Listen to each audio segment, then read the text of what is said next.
So friends, आज की इस वीडियो के अंदर हम लोग गॉस लॉ की एक और एप्लीकेशन के बारे में बात करेंगे जो कि एक स्फेयर को लेके होगी। यानी कि एक स्फेयर के आसपास हमें इलेक्ट्रिक फील्ड को कैलकुलेट करना है। अब आप कहेंगे कि स्फेयर और शेल की जो एक एप्लीकेशन है हम लोग पहले भी कर चुके हैं। वहाँ पर जो स्फेयर आपका बना हुआ था वो एक कंडक्टिंग मटेरियल का बना हुआ था, लेकिन यहाँ पर ये जो स्फेयर बना होगा ये एक नॉन कंडक्टिंग मटेरियल का बना होगा। दोनों के अंदर फ़र्क क्या है? पिछली वीडियो में मैं बता चुका हूँ कि जब भी कोई शेल या फिर स्फीयर कोई कंडक्टिंग मटेरियल का बना हुआ होता है तो आप इसमें जितना भी चार्ज दे दीजिए वो चार्ज इलेक्ट्रॉन की मदद से, फ्री इलेक्ट्रॉन्स की मदद से मूव करेगा और रिपल्शन होगा और वो सारा का सारा सरफेस पे जा करके इकट्ठा हो जाएगा। ठीक है, लेकिन अब अगर हम लोग बात कर रहे हैं एक नॉन कंडक्टिंग मटेरियल से बने हुए स्फीयर के बारे में, इसमें क्या होगा, इसमें आप जितना भी चार्ज दे दीजिए, चूंकि इसके अंदर फ्री इलेक्ट्रॉन्स नहीं है तो वो चार्ज मूव नहीं कर पाएगा।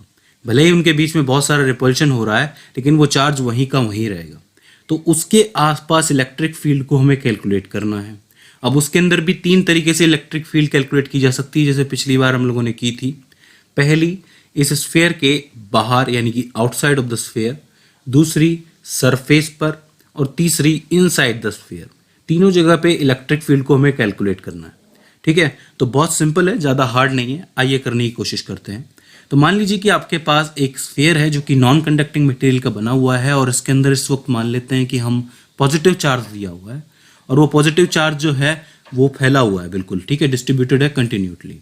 अब देखिए, चूंकि इस चार्ज ने इस स्फेयर के पूरे वॉल्यूम को कवर कर रखा है तो इसमें हम लोग जो चार्ज डेंसिटी निकालेंगे वो वॉल्यूम चार्ज डेंसिटी होगी। ठीक है, क्योंकि पूरा का पूरा कवर हो रखा है तो इसकी वॉल्यूम चार्ज डेंसिटी क्या होगी, उसको हम लोग रॉ से डिनोट करते हैं। तो रॉ इज इक्वल्स टू में यहाँ पर टोटल चार्ज Q, जिसको कैपिटल Q मान के चल सकते हैं हम लोग, तो कैपिटल Q अपॉन में इसका टोटल वॉल्यूम V। ठीक है, तो ये इसकी वॉल्यूम चार्ज डेंसिटी हो जाती है, इसमें कोई दिक्कत नहीं होनी चाहिए। ठीक है, अब हम लोग क्या करते हैं कि इस पूरे के पूरे स्फीयर के बाहर एक पॉइंट P कंसिडर करते हैं जो कि इसकी सेंटर से R डिस्टेंस की दूरी पर है। ठीक है, और इस पॉइंट के ऊपर हमें निकालनी है इलेक्ट्रिक फील्ड की वैल्यू। अब वही बात है कि अगर हम लोग एक एक चार्ज की मदद से इसके ऊपर इलेक्ट्रिक फील्ड को कैलकुलेट करेंगे तो बहुत हार्ड हो जाएगी कैलकुलेशन। ठीक है, अब चूंकि हम लोग एप्लीकेशन की बात कर रहे हैं गॉस लॉ की, तो हमें यहाँ पे गॉस लॉ का यूज़ करना होगा। तो गॉस लॉ का यूज़ अगर हमें करना है तो सबसे पहले स्टेप में हमें क्या करना होता है, एक बिल्कुल सिमेट्रिकल गॉसियन सरफेस बनानी होगी जिसके अंदर सारे के सारे P पॉइंट कवर हो जाए। तो इस स्फेयर के आसपास कौन सी ऐसी शूटेबल गॉसियन सरफेस हो सकती है जिसमें ये सारे P पॉइंट कवर हो जाएं? ऑब्वियस सी बात है, इस स्फेयर के आसपास एक और स्फेयर बनाइए जो कि कंसेंट्रिक हो, यानी कि दोनों का सेंटर बिल्कुल सेम होना चाहिए। ठीक है, तो बहुत सिंपल है, तो कुछ इस तरीके से बनता जाएगा एक स्फेयर जो कि इस पूरे के पूरे स्फेयर को कवर कर लेगा। और आप लोग देख सकते हैं कि दोनों का जो सेंटर है वो सेम है, यानी कि सारी की सारी R जो होंगी वो इक्वल होंगी, आप लोग देख सकते हैं।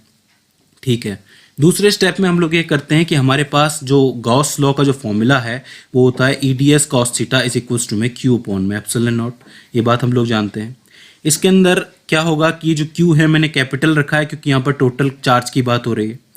ठीक है, अब बात करते हैं इसके लेफ्ट हैंड साइड के बारे में। EDS cos theta is equals to में, देखिए यहाँ पर इस पॉइंट पर जाने वाला जो आपका चार्ज है यानी कि इसकी जो इलेक्ट्रिक फील्ड है वो इस डायरेक्शन में होगी और इसका एरिया वेक्टर भी इसी डायरेक्शन में होगा। ऐसे ही आप लोग कोई और भी पॉइंट पकड़ लेंगे तो वहाँ पर भी इलेक्ट्रिक फील्ड और एरिया वेक्टर की डायरेक्शन बिल्कुल सेम होगी, यानी कि दोनों के बीच में जो वो बन रहा है थीटा, यानी कि एंगल जो बन रहा है वो कितना है, 0 डिग्री का बन रहा है। ठीक है, तो यहाँ पर cos 0 हो जाएगा, तो इसको आप लोग EDS लिख सकते हैं। ठीक है, कोई दिक्कत नहीं है। अब देखिए यहाँ पर चूंकि एक सिमेट्रिकल सरफेस है, सिमेट्रिकल गॉसियन सरफेस है, इसलिए हर जगह पे E की वैल्यू तो चेंज होगी ही नहीं। ठीक है, तो E तो हम लोग बाहर निकाल देते हैं, अंदर रह जाएगा DS, यानी कि ये पर्टिकुलर एरिया। इस पूरे एरिया को आप लोग कवर करोगे तो वहाँ पर आपको पता है कि स्फीयर का एरिया क्या होता है, 4 पाई R स्क्वायर। तो यहाँ पे 4 पाई R स्क्वायर रख देंगे तो E 4 पाई R स्क्वायर निकल के आया, यानी कि इस LHS की value E 4 pi R square निकल के आई है। ये बात समझ में आती है? तो इस LHS की वैल्यू इस मेन इक्वेशन में रख दीजिए, यानी कि E 4 pi R square is equals to में Q अपॉन में एप्सिलॉन नॉट। अब देखिए राइट साइड में जो Q है वो तो चेंज होगा नहीं, क्यों? क्योंकि इसके ऊपर पूरा चार्ज दिया हुआ है कैपिटल Q, वो चेंज होने से रहा। यहाँ पर इलेक्ट्रिक फील्ड की वैल्यू हमें निकालनी है तो सब कुछ इधर भेज दीजिए, यानी कि E इज इक्वल्स टू में 1/4πε0 Q अपॉन में R स्क्वायर। ठीक है, अब ये बिल्कुल सेम पिछले वाले की तरह ही हुआ है कि आउटसाइड ऑफ द सरफेस यानी कि आउटसाइड ऑफ द स्फीयर जो इलेक्ट्रिक फील्ड होगी वो यही होगी। कोई दिक्कत नहीं होनी चाहिए, हम लोग पहले भी कर चुके हैं। ठीक है, अब यहाँ पर क्या होगा कि हम लोग इस R को, अगर ये जो आपको R दिख रही है आप लोग देख सकते हैं कि ये E के इन्वर्सली प्रोपोर्शनल है, तो अगर R को कम करते जाएं और इस पॉइंट P को उठा के रख दें सरफेस के ऊपर, तब क्या होगा?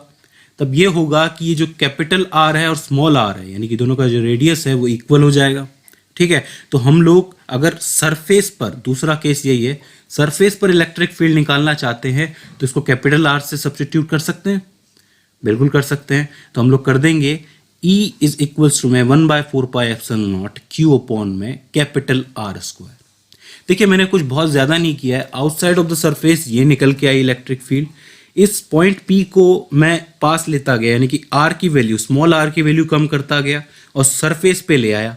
सरफेस पे ले आया तो दोनों की दोनों R बराबर हो गई, तो सरफेस पर हमें इलेक्ट्रिक फील्ड की वैल्यू मिल गई, कोई दिक्कत नहीं है। अब अगर आप लोग गौर से देख सकते हैं कि ये दोनों केस तो बिल्कुल सेम थे जब हम लोगों ने कंडक्टिंग मटेरियल उठाया था, तब भी यही हो रहा था, तो यानी कि इसमें तो समझ में आता है सीधा सीधा। अब बात करते हैं इनसाइड ऑफ द मटेरियल, मतलब इनसाइड ऑफ द सरफेस क्या इलेक्ट्रिक फील्ड रहेगी। उसके लिए हम लोग क्या करेंगे, इस पॉइंट P को उठा के अंदर, यानी कि इस सरफेस के अंदर कहीं यहाँ पर रख देंगे। अब ये पॉइंट यहाँ है और इसकी सेंटर से जो डिस्टेंस होगी वो स्मॉल r होगी, और इस बार आप लोग देख सकते हैं कि जो स्मॉल r है ये कैपिटल R से छोटी है। अब हमें पता लगाना है कि इस पॉइंट पे इलेक्ट्रिक फील्ड की वैल्यू क्या है। ये बहुत इंपॉर्टेंट चीज़ है, इसको ध्यान से समझना। देखिए गॉस लॉ का एप्लीकेशन है, तो गॉस लॉ के हिसाब से सबसे पहले हमें बनानी पड़ेगी एक गॉसियन सरफेस जो कि सिमेट्रिकल होनी चाहिए, जिसमें ऐसे सारे P पॉइंट कवर हो जाए। तो कैसी सिमेट्रिकल सरफेस बनेगी? ऑब्वियस सी बात है, स्फीयर ही बनेगा। तो इस स्फीयर के अंदर एक और स्फीयर बना दिया है। खास बात यह है कि ये भी कंसेंट्रिक है, यानी कि दोनों का सेंटर एक है।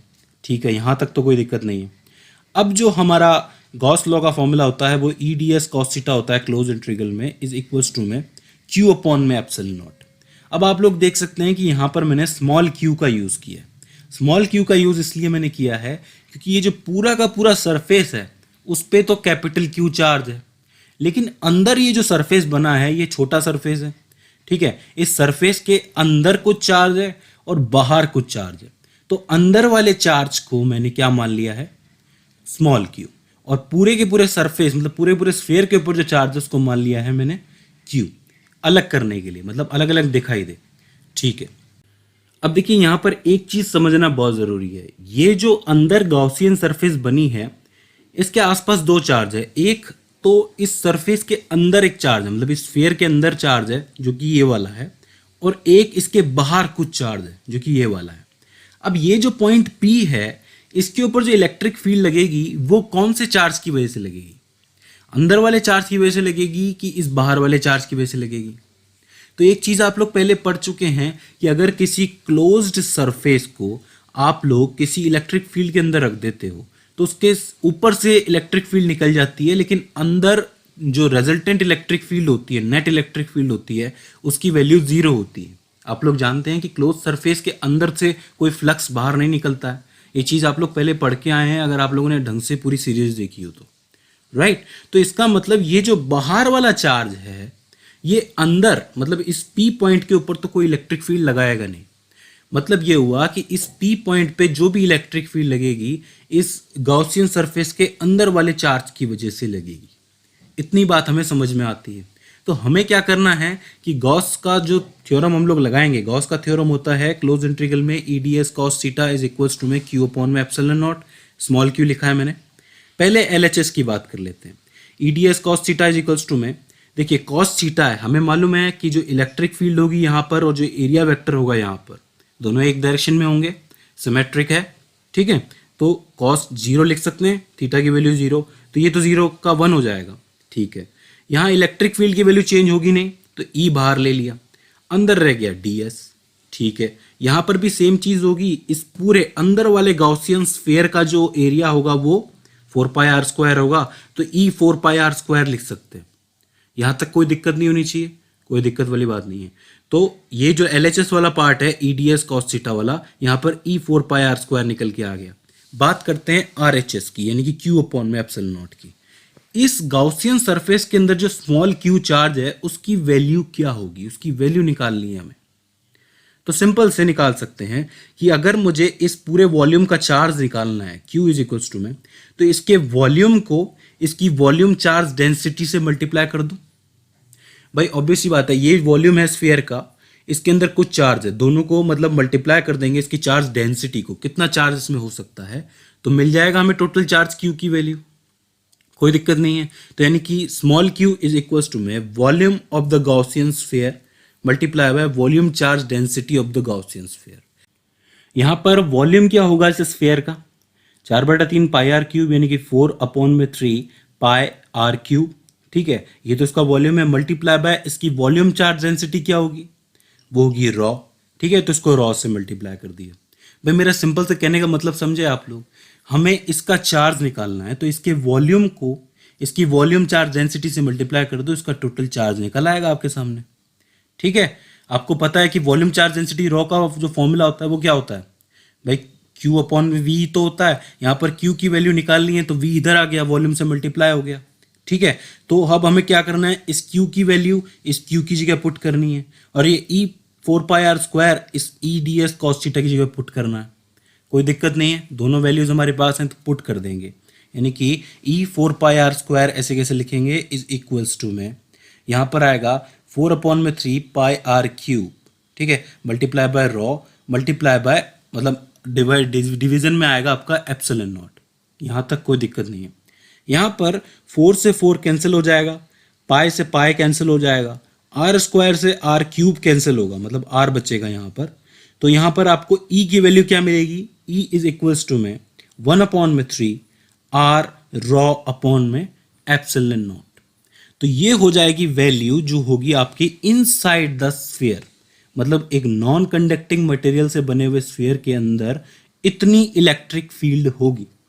राइट, जब कंडक्टिंग के अंदर हम लोग बात कर रहे थे, मतलब कंडक्टिंग मटेरियल का कोई स्फीयर बना हो, उसके अंदर इलेक्ट्रिक फील्ड की वैल्यू 0 निकल के आई थी। क्यों आई थी, क्योंकि अंदर कोई चार्ज था ही नहीं। लेकिन यहाँ पर इस गॉसियन सरफेस के अंदर चार्ज है, तो यानी कि अंदर इलेक्ट्रिक फील्ड की वैल्यू कुछ है।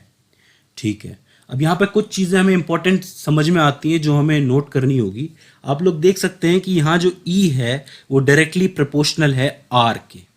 समझ रहे हैं आप लोग, ये मतलब जैसे जैसे आप इस अंदर वाली R को बढ़ाओगे इलेक्ट्रिक फील्ड की वैल्यू बढ़ती जाएगी। राइट, लेकिन कहाँ तक बढ़ेगी, सरफेस तक बढ़ेगी। जैसे ही आपकी वैल्यू स्मॉल r और इसकी रेडियस बराबर हो जाएंगी, जो आपकी E की वैल्यू है वो मैक्सिमम हो जाएगी। यानी कि कोई भी आपका स्फीयर होता है उसके सरफेस पे इलेक्ट्रिक फील्ड की वैल्यू मैक्सिमम होगी। और जैसे जैसे आप इस स्मॉल r को कम करते जाओगे, यानी कि आप सेंटर पे चले जाओगे, तो क्या होगा, इलेक्ट्रिक फील्ड की वैल्यू भी घटती चली जाएगी। मतलब ये हुआ कि स्फीयर पे के जो सरफेस होगा उसके ऊपर इलेक्ट्रिक फील्ड की वैल्यू मैक्सिमम, r घटाते जाओ, आप लोग सेंटर पे चले गए, E की वैल्यू 0। यहाँ से सरफेस से अगर बाहर की तरफ r को बढ़ाते जाओगे तब भी इलेक्ट्रिक फील्ड कम होती जाएगी। समझ रहे हैं, यानी कि सरफेस पे मैक्सिमम, सेंटर पे 0 और बाहर 0, मतलब बाहर भी कम होती जाएगी। तो इस हिसाब से एक ग्राफ बन सकता है, आप लोग देख सकते हैं कुछ इस तरीके से। इसके अंदर आप देखिए कि ये जो आपकी इलेक्ट्रिक फील्ड है ये शुरू हुई सेंटर से शुरू हुई r तक चली, मतलब रेडियस यानी कि सरफेस ऑफ द स्फीयर तक चली। यहाँ तक ये बढ़ती गई लाइन के हिसाब से बढ़ती गई। उसके बाद जैसे ही आप स्फीयर के बाहर से r को बढ़ाते जाओगे वैसे ही आपकी इलेक्ट्रिक फील्ड घटना शुरू कर देगी और आगे तक घटती चली जाएगी। समझ रहे हैं, यानी कि सरफेस पर मैक्सिमम, सेंटर पर 0 और यहाँ से r बढ़ाते जाओगे तो कम होती जाएगी। तो इस तरीके से E और R का ग्राफ बन जाता है। सिंपल शब्दों में स्फीयर के बाहर E जो है वो इन्वर्सली प्रोपोर्शनल होता है R के, और स्फीयर के अंदर E जो है वो डायरेक्टली प्रोपोर्शनल होता है R के। ये दो चीज़ें, दो जो आपकी बारीकियां हैं, इनको याद रखना बहुत ज़रूरी है। इन्हीं से क्वेश्चन पूछे जाते हैं जो आपके न्यूमेरिकल्स आते हैं। ये हो जाता है एक नॉन कंडक्टिंग मटेरियल की वजह से इलेक्ट्रिक फील्ड का कैलकुलेशन। आई होप आपको समझ में आया होगा। पिछली वाली वीडियो एक बार फिर देख लीजिए, अगर थोड़ी सी कन्फ्यूजन बाकी है तो दोनों वीडियोस को आप लोग देख लेंगे तो ये एप्लीकेशन आपका क्लियर हो जाएगा। और इसी के साथ आपका ये जो इलेक्ट्रोस्टैटिक्स का जो चैप्टर है वो पूरा हो जाता है। और इसके बाद हम लोग बात करेंगे इलेक्ट्रिक पोटेंशियल के बारे में। सो फ्रेंड्स, आई होप ये पूरे इलेक्ट्रोस्टैटिक्स के चैप्टर में आपको कोई दिक्कत नहीं आई होगी। इसके बाद भी इसके अंदर अगर आपको कोई क्वेश्चन आता है, कोई क्वेरी आती है, कोई सवाल आता है या फिर हमसे कोई गलती हो जाती है तो प्लीज़ आप हमें कमेंट सेक्शन के ज़रिए बताइए। सो फ्रेंड्स, आज की इस वीडियो के अंदर बस इतना ही। See you in the next one.